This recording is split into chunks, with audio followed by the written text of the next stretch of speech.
So good afternoon, everyone, and it's really a great pleasure for me to welcome and greet you on this beautiful summery June afternoon on behalf of one of the co-organizing institutes of the conference, the Altai Institute of Archaeological Sciences.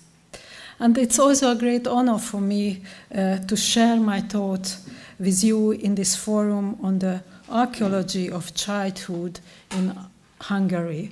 So it won't be going to be more detailed in the bioarchaeology, not even maybe to the prehistory, but I'm looking for the space for children in Hungarian research in social sciences. But before to turn the topics outlined in the abstract of my presentation, allow me to begin from a slightly broader perspective with a painting by Claude Monet created in the summer in 1887, outdoors. The painting depicts three young girls boating and fishing, their reflections mirrored on the surface of the pond. But what we do not see, but we know, is that all three are dressed in white. The white dresses reflect shades of blue, green, and pinkish mauve colors, and it was precisely these effects of light and reflection that the artist was exploring during this period, experiments that would eventually culminate in his Water Lilies series. And back to the topic. Among the social sciences in Hungary, research on the ethnography of childhood was the first to begin, starting in the late 19th century with the first monographic studies emerging, starting in the late 19th century with the first monographic studies emerging by the mid-20th century. Let us now to take a look at some of these I'm sorry, I missed, sorry, of the key milestones of this process. The Hungarian folk poetry collection was the first significant Hungarian series of folk poetry publications. Its first volume appeared in 1872. Of particular interest in the collection from Csongrád County from that same year, which published 130 texts arranged according to the stages and ages of child development, based on both gender and thematic principles. What makes this collection even more remarkable is that the collector not only recorded the children's rhymes, but also the accompanying gestures. For example, how the adult places the child on their lap and accompanies the songs with hand movements, or what kind of activities older children are expected to perform during the recitations. The next step in 1883, a school teacher issued a nationwide call asking the fellow teachers to collect traditional children's games so that these could eventually be incorporated into education. Around 200 people responded to his appeal. The collection, again organized thematically and according to the stages of childhood, was published in 1891 and contained thousands of games. In his notes, the teacher was the first to point out the remnants of so-called ancient religious costumes, old dances, and former wedding traditions preserved in children's poetry, as well as historical names that appear in certain games. He also recognized the international nature of children's games. Unfortunately, none of these early publications included illustrations. But at the same time, as I read through these volumes, I found some games familiar from my own childhood, as well as from today's playgrounds as well. Nearly half a century later, the ethnography of the Hungarians addressed what we now refer to children's folklore in 3 separate volumes, 3 separate chapters. It discussed dramatic children's games and the remnants of former cultic practices. In chapter titled The Poetry of Childhood, both adult and children's play texts were classified according to their function. Under the hidden games, the authors examined both the physical objects used in the play and the poetry associated with games. The body of Hungarian children's games was treated as an integral part of global play culture, with references to the specific characteristics shaped by Hungary's historical, geographical, and social context. Individual games were analyzed within the framework of child development. From the second half of the 20th century, the study of childhood, its costumes, and material heritage became fully integrated into the toolkit of the ethnographic research. From this point on, I will no longer follow their study. But I would like to add one more thought to what has been said. Among the significant researchers on the first part of the 20th century, Maria Kress must definitely be mentioned, who in the early decades of her career focused on the social ethnographic study of childhood. In the early 1940s, still as a university student, she took part in the work of a 10-member research group composed entirely of women. Short studies were published about the research, which in this form, choosing children and youth as independent subjects, were the first in Hungarian childhood research. The approach was complex, incorporating even the more difficult to access toys in her studies.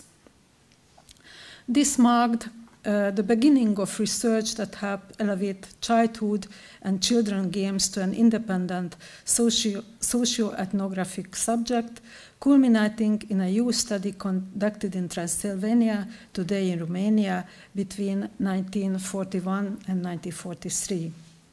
Her doctoral dissertation, defended in 1944, the ethnography of childhood and youth in a village of Kalotaszeg, which was based on the material from the research conducted in a village, remained unpublished to this day. Only experts have appeared in the form of studies, but the monograph itself has remained in manuscript form. She presented a retrospective summary of the research in a lecture at the International Congress of Anthropological and Ethnological Sciences held in Chicago in 1973. The published parts of the dissertation revealed birth costumes, children's play, work, and clothing. It examined how children acquired traditional knowledge and grew into a peasant society, addressing complex social issues. Her work showed that preparing children for work was essential for their integration and for meeting future life challenges, serving as a way to pass on peasant traditions, intellectual, material, and economic. She demonstrated that the children's microworld is closely connected to that of the adults. Through the K concept of socialization, everyday rituals and tasks were viewed from a pedagogical perspective. The ideas of upbringing and work preparation link generation within peasant communities, describing individual life courses from birth to death. Thus, the age group-focused research appeared not as an isolated phenomenon, but as part of a social whole, according to the researchers of Fanny Schwegel. We have seen that since the second half of the 19th century, the study of childhood has been present in ethnography with comprehensive monographs on the topic being regularly produced. And let's see what's happened in social archaeology. In contrast, in social history, the topic of childhood doesn't appear in a comprehensive way until the end of the 20th century. The first comprehensive collection of studies was made by Katalin Péter. She explored the situation of children in early modern Hungary in several studies. Her research showed that the commonly held belief in parental indifference or detachment toward young children is not supported by the Hungarian evidence, as was written by Arias. Parents, both nobles and peasants, generally welcomed their children with joy and warmth. Pregnant women were usually cared for. Affections, midwives, and sometimes doctors were called to assist with childbirth. Children were attentively cared for, treated when ill, and mourned when they passed away, and all too common occurrence in Hungary as well.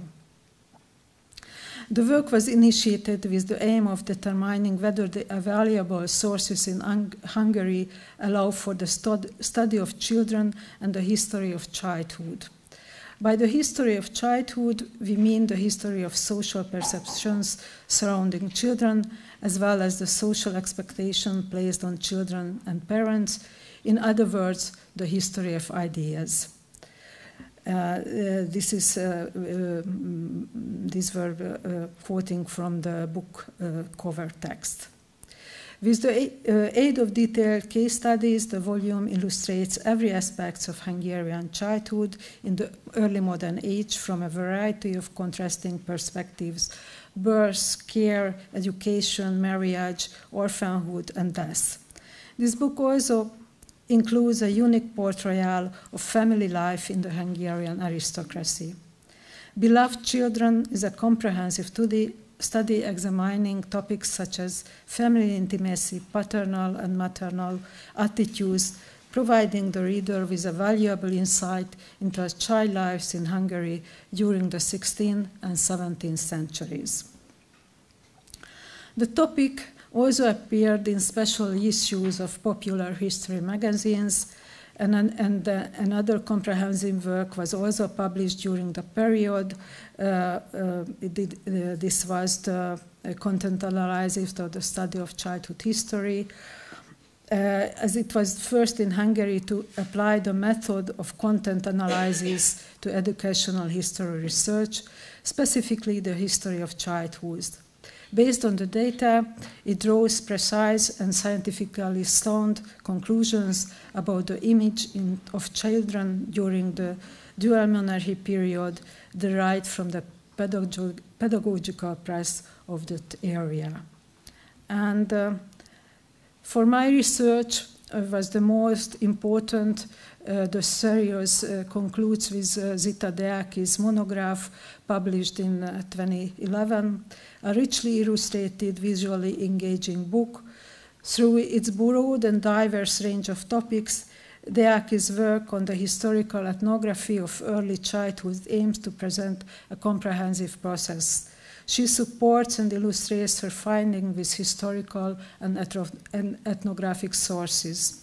It's an outstanding, very detailed work covering topics such as age classification, kinship relations, lifestyle, religious upbringing, celebration, child labor, and the experience of children in times of war and illness. The book also addresses the development on child protection in Hungary, the situation of war orphans, Roma children, and the early history of kindergartens, nurseries, and children's literature. And so let's take a look at the situation in archaeology, and particularly with a subspecial subfield. At the beginning of the 20th century, two major trends characterized European, Central European and Hungarian archaeology: the antiquarian and the ethnographic approaches. The ethnographic perspective in archaeology was born in the Romantic spirit of the late 19th century Europe and remained influential for a long time. Its advocates started from the fundamental assumption that the imprint of the ancient culture could be found primarily in folk culture, folk culture and the Industrial Revolution. And after the Industrial Revolution, various craft costumes and artisanal activities were thus seen as bearing fundamentally archaic features.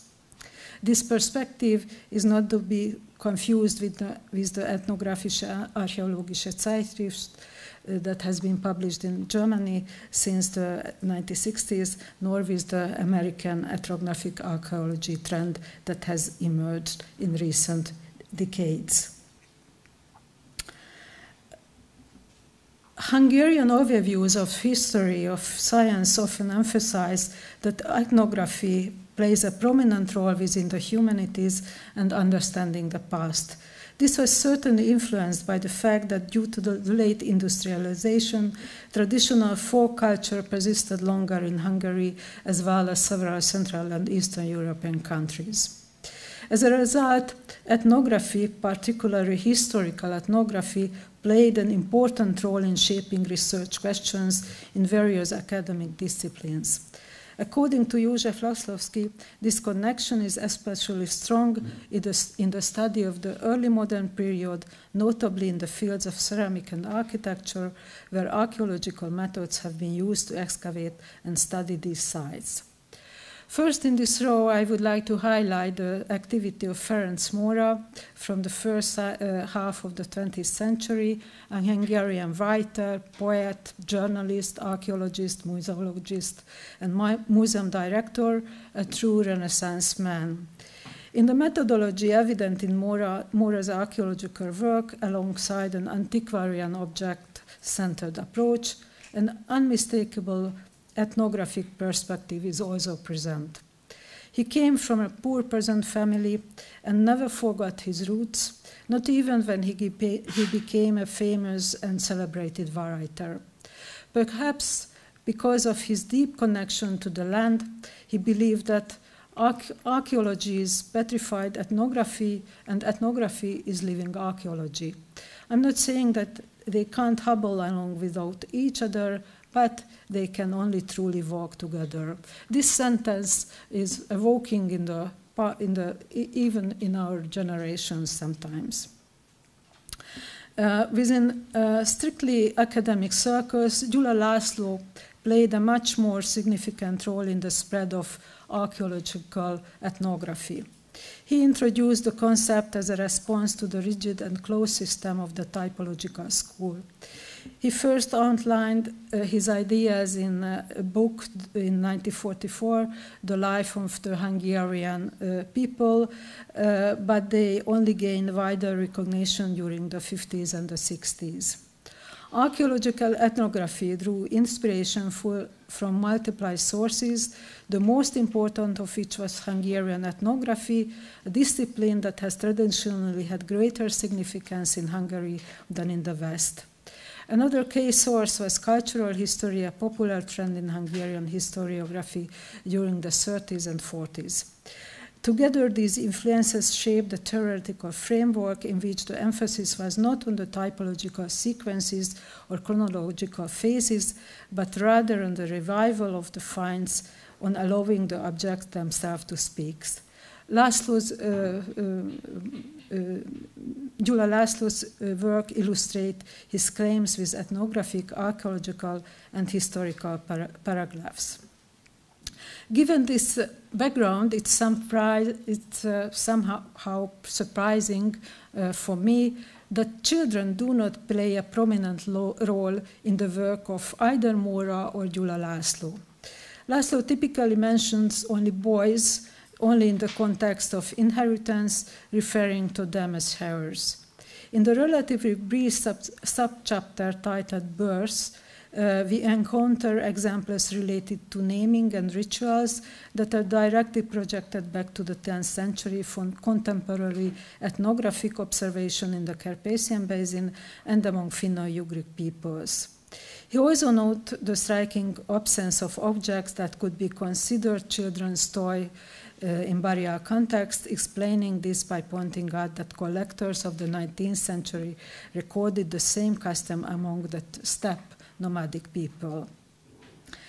Gyula László was also a renowned visual artist, and in the 82 he published a picture book for children titled 50 Drawings of the Hungarian Conquerors, in which he narrates his earlier major works through illustrations. Even in this book, the world of children appears only rarely. Out of the 50 drawings, only 5 depict children. Although this type of visualization has since faced considerable criticism from a professional archaeological perspective, the general public still largely imagines the world of the 10th century Hungarians based on these images, especially because the outdated visual style continues to appear in the mandatory textbooks used in public education today. And now, let's turn into the final point of my presentation. Let's look at how all of this reflected in today's so-called contemporary archaeology. At the 2019 EA conference held in Bern, Eileen Murphy and her colleagues organized a session titled Normative, Atypical or Deviant, Interpreting Prehistoric and Protohistoric Child Burial Practices, where I had the opportunity to be the first to summarize the research conducted up to that point of archaeology of childhood. This work was later published in 2023 in a volume of studies edited by the same organizers. Unfortunately, summarizing earlier research was not a difficult task because there had been so little of it. The invisibility of the topic in Hungarian research before is well reflected by related statistic of Archeologikai Értesidő, the essential archaeological journal in Hungary since 1868. Only one of the 149 published volumes contains a single study about early middle-age children, and this was published in 2017. I checked my previous studies and added the 4 volumes which has been published at that time, and the numbers hasn't changed. Aside from the occasional study, previous research of every archaeological period largely neglected issues of gender and childhood, with some exceptions, which you can see on the slide. However, we are now witnessing promising developments marked by an increasing number of papers of this field, among which studies of Bronze Age children should be highlighted by Esther Melish, our co-organizer of this conference. And in the recent years, there has undoubtedly been significant progress in this field.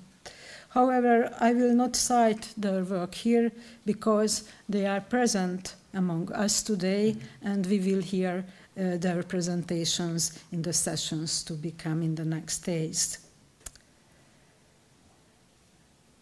And of course, the question remains, why do this research, I mean ethnography and social history questions and methods, already active and present and related in the other disciplines, appear so faintly or with such delay in the field of archaeology? Unfortunately, I do not have an answer. I can only repeat some of the possible explanations that have been raised before in other forums and by others. Some of them traditional typochronological archaeology, where the focus was not on people but on the tools they made. It would appear from the above that Hungarian archaeology could best be described as atheoretical and concerned only with practical and methodological problems. It must also be borne in mind that Hungary remained gender-free after 1989 too, after the collapse of the communist system, and that there was no proliferation of studies in this field, despite the rapid fall of the physical and the intellectual fences that much like the Berlin Wall enclose the country. This shortcoming illustrates that much more time is needed for the inflow of intellectual currents that for a change in material culture. As John Chapman and Nona Pálinkas noted, archaeology continues a long patriarchal tradition in the countries of Eastern Europe as well as in Hungary. My presentation was an attempt to promote archaeology's self-reactions to help us recognize the development trajectory of our discipline and its connections to the broader scientific community and environment. But I'm also confident that this conference represents a significant and decisive step forward and will undoubtedly have a long-term impact that will be reflected in our future research. So thank you for your attention.